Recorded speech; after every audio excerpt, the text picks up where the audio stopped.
নমস্কার, সবাইকে ধন্যবাদ জানিয়ে দীপাবলির শুভেচ্ছা জানিয়ে আজকের ভিডিও শুরু করব। আর এই জন্য আরও ধন্যবাদ জানাচ্ছি যে আমাদের ভিডিওগুলো সবাই দেখেন এবং এটা অ্যাওয়ারনেস ভিডিও, যা দেখলে আপনি আপনার কোনো সমস্যা হলে বা কারো সমস্যা হলে বুঝতে পারবেন যে হ্যাঁ, এর চিকিৎসাটা ঠিক চলছে কিনা এবং তার সমস্যার সমাধান হওয়া সম্ভব কিনা। অনেক সময় ভুল পথে পরিচালিত হন, যাতে না হন সেই জন্য এই ভিডিওগুলো অ্যাওয়ারনেস ভিডিও আমি বলছি।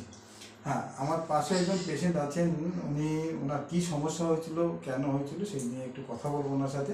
আচ্ছা, আপনি বাড়ি কোথায় আপনার? আমার বাড়ি বরগাছিয়া, হাওড়া। হ্যাঁ, ওনার বাড়ি বরগাছিয়া, হাওড়া, একটু অনেকটাই দূরে আছে। যাই হোক, তো আপনার কি সমস্যা হয়েছিল? আপনার বয়সও কম, কেন এরকম কি হয়েছিল আপনার? আমার সমস্যা বলতে অনেক দিন আগে থেকেই প্রায় আমার মাথা ঘুরতো আর বমি হতো। কতদিন আগের কথা? এটা প্রায় 15 বছর আগে। 15 বছর ধরে ওনার একটা সমস্যা ছিল, বমি হওয়া আর মাথা ঘোরা। আচ্ছা, মাথা ঘোরাটা কত ফ্রিকোয়েন্সিতে হতো? মানে প্রায় সপ্তাহে সপ্তাহে হতো। মানে ওনার প্রতি সপ্তাহে বা 2 সপ্তাহ বাদে বাদে মাথা ঘুরতো, বমি হতো।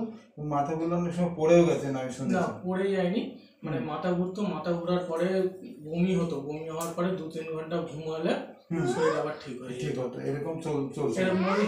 যাই হোক, ওনার এই যে মাথা ঘুরতো এবং যে বমি হতো এবং প্রতি সপ্তাহে হওয়া 10-15 বছর চলছিল এই জিনিসটা। তার সঙ্গে সঙ্গে আমরা পরীক্ষা করে আর একটা জিনিসও দেখেছি, ওনার কোন কানটা এটার সমস্যা ছিল?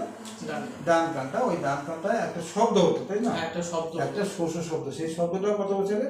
ওই তখন থেকে হতো, কিন্তু ওটা আমি খেয়াল করতে পারিনি কোনোদিনই। আমাকে কোনো এক ডাক্তারবাবুর কাছে গিয়েছিলাম, তিনিই বলেছিলেন যে তোমার কানে কি শব্দ হয়। তখন আমি খেয়াল করেছিলাম, তখন থেকেই বুঝতে পেরেছি যে যন্ত্র, মানে একটা শব্দ। এই শব্দটা মানে নিরিবিলিতে থাকলে ভালো বুঝতে পারতাম।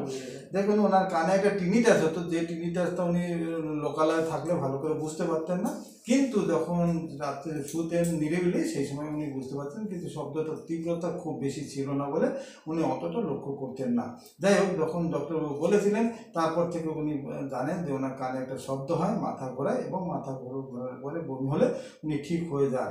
এবং তার সঙ্গে সঙ্গে পরীক্ষা করে দেখা গেল যে কানে, ওই কান থেকে একটু কানে কমও শোনে, একটু সামান্য কম শোনা আছে। যাই হোক, এরপরে আপনি কোথায় এলেন? মানে অনেক জায়গায় চিকিৎসার পরে কোথায় এলেন? আমি অনেক জায়গায় চিকিৎসা করেছি, মাঝখানে আমি কিছুটা ভালো হয়ে গেছিলাম, আবার চালু হলো। তো আমি ভেলুর যাবো বলে ঠিক করেছিলাম। তো ঠিক করতে আমার দাদা মোবাইল ঘেঁটে ইউটিউবে আপনার পরিচয় পায়, তো সেখান থেকে আমি আপনার কাছে যোগাযোগ করি।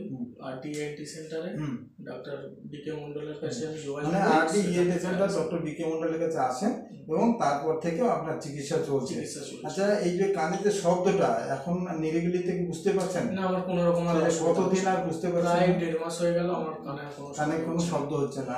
এই যে মাথা ঘোরার ব্যাপারটা, হ্যাঁ, ওটাও প্রায় চলে গেছে। ও আর হচ্ছে না। ও আর 1.5 মাস ধরে মাথাও ঘুরছে না, 1.5 মাস ধরে ওনার কানে কোনো শব্দ হচ্ছে না। হ্যাঁ, ওনার যে সমস্যাটা ছিল আমরা বিভিন্ন রকমের পরীক্ষা করে প্রথমেই সেটা ডিটেকশন করে নিয়েছিলাম যে ওনার যে ডিজিজটা সেটা একটা rare variety of disease. Right ইয়ারে ওনার মিনিয়াস ডিজিজ বলে একটা ডিজিজ আছে, যেটা হয়েছিল, যার জন্য এই সমস্যাটা। এই মিনিয়াস ডিজিজের একদম পুরোপুরি ঠিক করা যায় এই জিনিসটা অনেকে বিশ্বাস করতে পারেন না। এবং এখানে যে আমি অনেকের এই মিনিয়াস ডিজিজের ট্রিটমেন্ট করেছি, তারা কিন্তু সবাই কিওর হন। আমি দেখুন, এই পেশেন্ট তো 1.5 মাস ধরে খুব ভালোই আছেন এবং কোনো রকম মাথা ঘোরাচ্ছে না, কানে শব্দ হচ্ছে না।